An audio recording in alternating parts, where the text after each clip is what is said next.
이 저녁에도 천국을 향해서 힘차게 달려가시길 바랍니다. 오늘은 우리가 여호수아 40번째 시간으로 흩어진 나그네라는 제목으로 같이 말씀을 나누도록 하겠습니다. 이스라엘 백성들이 땅 분배를 마치고 하나님께서 모든 땅을 다 분배하고 난 후에 가장 먼저 세운 것이 도피성이었습니다. 도피성을 세우게 하셔서 이 레위인들이 오늘 이렇게 분배받는 21장에서 분배받는 48성읍 중에서 요단강을 중심으로 요단강 서편의 3개, 동편의 3개, 6개의 도피성을 세우게 하셨어요. 그리고 약속의 땅에서는 세상과는 다른 하나님의 사랑과 긍휼과 용서가 있는 땅이라는 것을 가르치셨습니다. 세상에서는 눈에는 눈이고 이에는 이이지만 하나님의 나라에서는 긍휼과 사랑과 용서가 있는 나라라는 것을 그들에게 가르쳐 주셨는데, 오늘은 이 레위인들이 하나님께서 그들에게 주시는 그 땅을 소유받는 것이다 그랬어요. 하나님께서는 분명히 레위인들에게는 기업을 주지 않으셨습니다. 그리고 하나님께서 그들의 기업이 되신다 그러셨어요. 그러나 하나님께서는 각 지파별로 그들이 가지고 있는 땅에서 레위인들이 거주할 수 있는 성읍을 다 나누어 주게 하셨습니다. 그것을 통하여서 그들이 거기 살고 있으면서 하나님께 예배하는 일도 하고 헌신하는 일도 하고 하나님의 모든 일들을 감당할 수 있도록 하나님께서 레위인들에게 허락하신 것들이에요. 민수기 3장 12절을 보면, 보라, 내가 이스라엘 자손 중에서 레위인을 택하여 이스라엘 자손 중 모든 첫 해에 처음 난 자를 대신케 하였은즉 레위인은 내 것이라.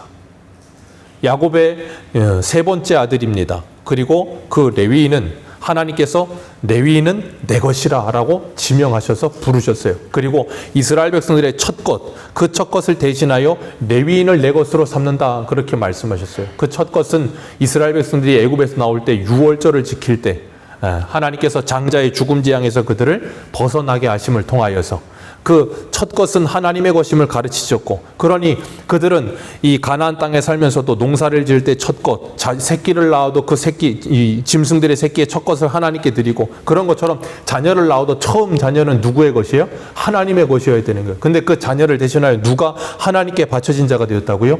레위인들이 하나님께 바쳐진 자들이 되었어요. 그러니까 하나님은 레위인들이 하나님께 드려진 자들이 되게 하심을 통하여서 이스라엘 전체가 누구의 것임을 보여주시는 거예요?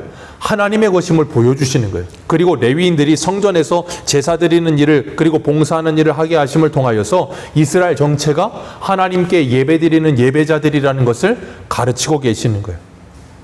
그러니까 레위인들이 하나님의 것임과 동시에 이스라엘 전체가 누구의 것이에요? 하나님의 것이다라는 것을 가르치고 계시는 겁니다. 그리고 이 레위인들은 흩어져 살면서 성전에서 일평생 헌신했고, 흩어져 살면서 그들이 백성들의 이 신앙을 지키는 일을 감당했던 사람들이에요. 하나님께서 레위인들을 흩으셨고, 그들 흩어진 레위인들은 그곳에 가서 이스라엘 백성들이 하나님의 백성답게 살게 만드는 일을 하는 거예요. 하나님은 가나안 땅을 약속의 땅이라고 하셨습니다. 젖과 꿀이 흐르는 땅이라고 하셨습니다. 그 땅이 약속의 땅이고 젖과 꿀이 흐르는 땅이 될 수 있는 이유는 딱 하나입니다. 그게 뭐냐면, 그 땅에 사는 하나님의 백성들이 하나님과의 언약 관계 속에 있을 때에 그 땅이 젖과 꿀이 흐르는 땅인 거예요. 하나님과 언약 관계 속에 있지 않으면 그 땅은 젖과 꿀이 흐르는 땅이 되지 않습니다. 그렇기 때문에 하나님께서는 그 땅을 주실 때도 애국과는 다른 땅이다 그러셨어요. 그리고 하나님께서 항상 그 땅을 권고하시는 땅이라, 하나님이 지켜보시는 땅이라 그렇게 말씀하셨거든요. 그러니까 그 땅에서 하나님을 바라보고 살 때 거기는 약속의 땅이요, 젖과 꿀이 흐르는 땅이요, 복이 있는 땅이지만 하나님을 바라보지 않으면 가장 척박한 땅이 될 수 있다는 것을 하나님은 가르쳐 주시는 거예요. 이 레위인들이 하나님께서 예배를 담당하고 하나님의 백성들을 지키는 사명을 감당하게 하시기 위해서 하나님께서는 창세기에서부터 이 레위인들을 불러내셨어요. 레위인들이 그 사명을 감당할 수 있도록 하는 일은 야곱의 셋째 아들로 태어나서 야곱이 자기 형과 아버지를 속이고 장자권을 빼앗아 가지고 사기쳐서 빼앗아서 올라가다가 베델에서 누구를 만나요? 하나님을 만납니다. 그리고 이곳이 바로 하나님의 집이다. 그리고 하나님이 나를 이곳으로 다시 돌아오게, 안전하게 돌아오게 하시면 내 소유의 10분의 1을 하나님께 드리겠습니다 라고 하나님께 서원을 해요. 그리고 난 다음에 바단 아람으로 가서 외삼촌 라반 만나서 딸 레아와 라헬, 그리고 두 여종 실바와 비라 데려다가 아내 삼아가지고 11명, 12명의 아들들을 낳고 거기서 20년을 삽니다. 20년을 살다가 하나님께서 야곱을 다시 돌아오게 하세요. 다시 돌아오게 하실 때 야곱이 돌아오는데 베델로 가지 않고 어디에 머무르냐면 형 에서와 화해를 하고 나서 세겜 땅에 머물러요. 그 세겜 땅에 있을 때 그 딸 디나가 세겜 여인들을 보러 나갔다가 세겜에게 성폭행 당하고, 추장이었던 세겜에게 성폭행 당하고, 세겜이 그 디나를 사랑해서 내 아내로 달라고 결혼하겠다고 그러니까, 이 디나의 오라버니였던 시몬과 레이가 뭐라 그래요? 우리는 할례 없는 민족과 결혼하지 않는다. 그리고 너희들 백성들 다 할례해라. 그러면 결혼시켜 주겠다. 그러니까 추장이었던 이 세겜에 가가지고 백성들을 다 불러다가 우리 할례 행하고 이 민족과 같이 살자. 그러니까 다 오케이 해가지고 할례를 했어요. 3일 만에 시몬과 레이가 가서 뭐 했어요? 전부 죽여버렸습니다. 하나님의 언약의 상징인 할례를 사용하여서 자신들의 복수심을, 그리고 자신들의 모든 분노를 표출하는 일에 사용해버렸죠. 그리고 난 후에 야곱이 그 사건으로 인해서 반응하는 게 창세기 34장 30절이에요. 우리 한 군데만 읽겠습니다. 창세기 34장 30절. 자기 딸이 성폭행 당했고 자기 두 아들이 그것으로 인해 할례를 가지고 그 세겜 사람들에게 복수를 했어요. 그리고 돌아왔는데 야곱이 이렇게 말을 해요. 34장 30절.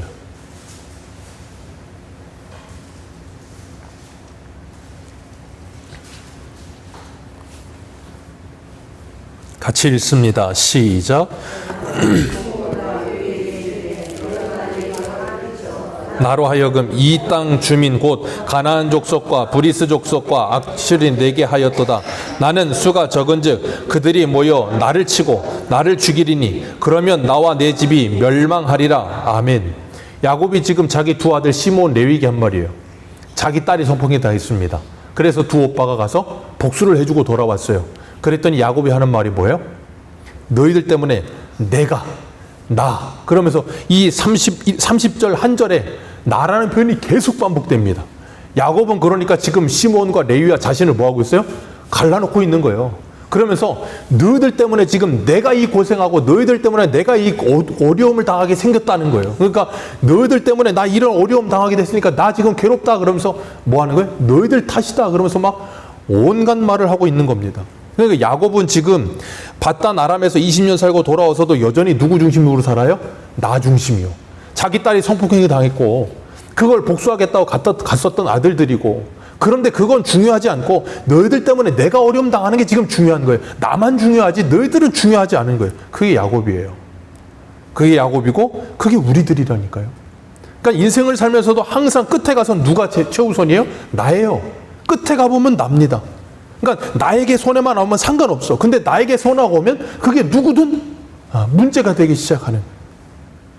그런데 하나님께서 그런 야곱을 데려다가 다시 어디로 올리세요? 35장에 가면 베델로 올리십니다. 처음 야곱을 만나주셨던 그 베델로 데리고 가셔서 거기서 하나님이 야곱을 만나주시고 다시 그를 가르치세요. 그를 다시 가르치시고 신앙을 회복시키시고 야곱이 나중에 죽기 전에 12아들에게 축복할 때 이 시몬과 레위를 기억하고 축복하죠. 축복하는 내용이 49장 5절이에요. 한번 읽어봅니다. 창세기 49장 5절.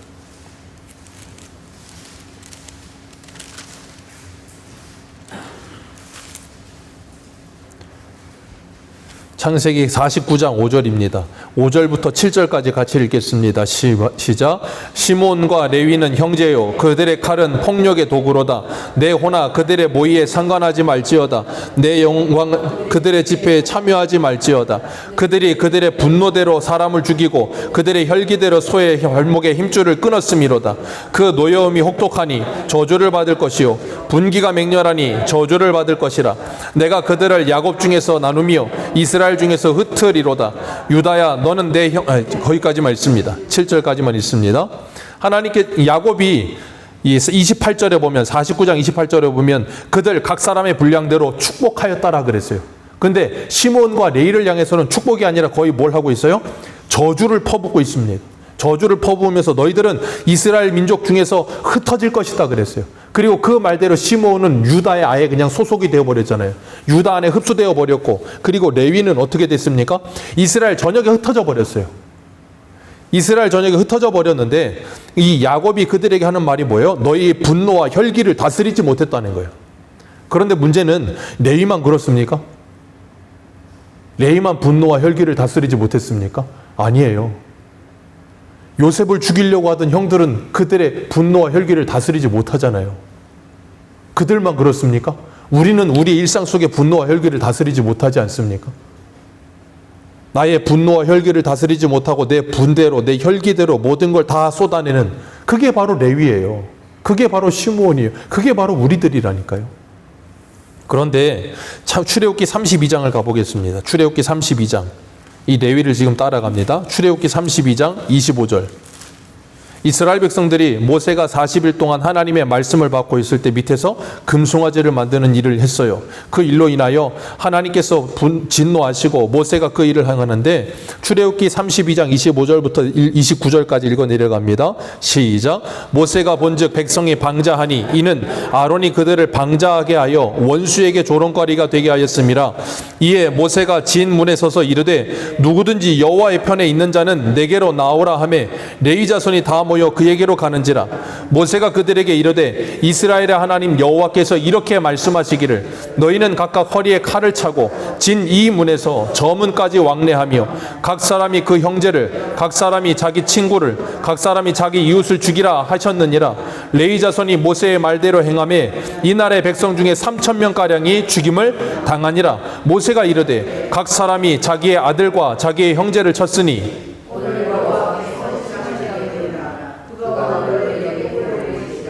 아멘. 레위인이 하나님의 편의 손자가 되어서 칼을 차고 이 문에서 저 문까지 왕래하며 자기 친족들을 어떻게 합니까? 이웃과 친구와 형제와 누구를 막론하고 그냥 칼을 휘둘러서 다 죽인 게 3,000명이래요. 근데 그 일을 가지고 여호와께 뭐 했다 그랬어요? 헌신되었다. 그렇게 말씀하시면서 그가 오늘 너희에게 뭘 내리시리라? 복을 내리시리라. 하나님께서 너희들에게 복을 내리시리라. 그 복이 무엇인가? 모세가 마지막 모압 평지에서 설교하던 신명기 33장으로 갑니다. 신명기 33장 8절. 신명기 33장 8절입니다. 8절에서 10절까지 우리 같이 읽겠습니다. 시작. 레위에 대하여는 일렀으되 주의 둠님과 우림이 주의 경건한 자에게 있도다. 주께서 그를 마사에서 시험하시고 무리바 물가에서 그와 다투셨도다.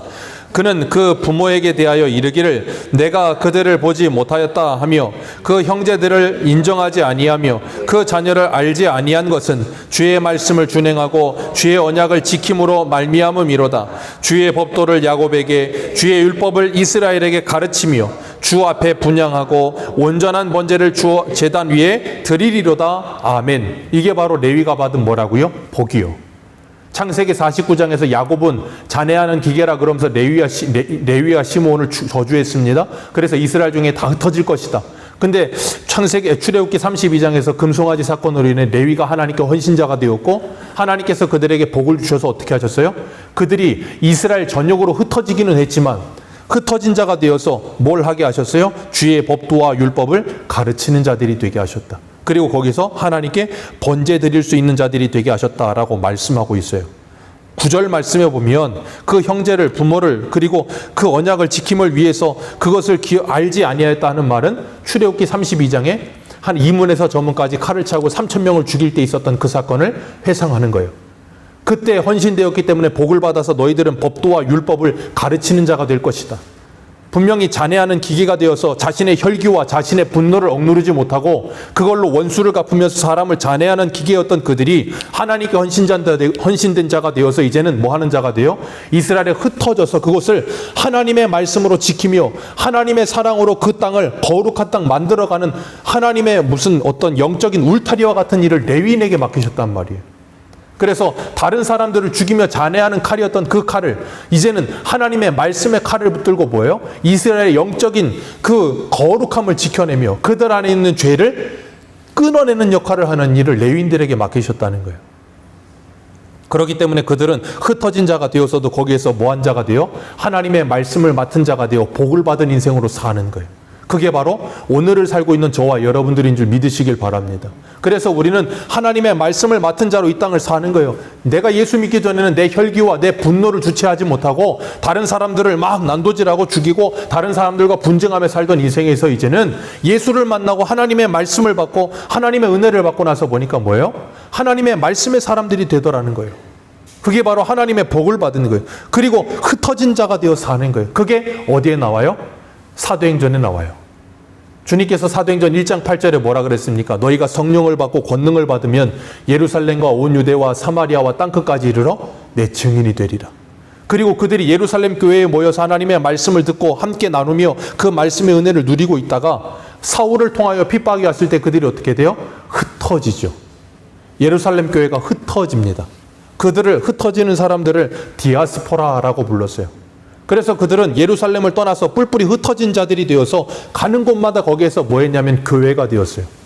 가는 곳마다 교회가 되어서 예루살렘 교회 하나가 흩어져서 수백 수천 개의 교회가 되고 그곳에 하나님의 나라가 세워지기 시작하고 그곳에 하나님의 말씀을 붙드는 사람들이 나타나게 되었다는 거예요.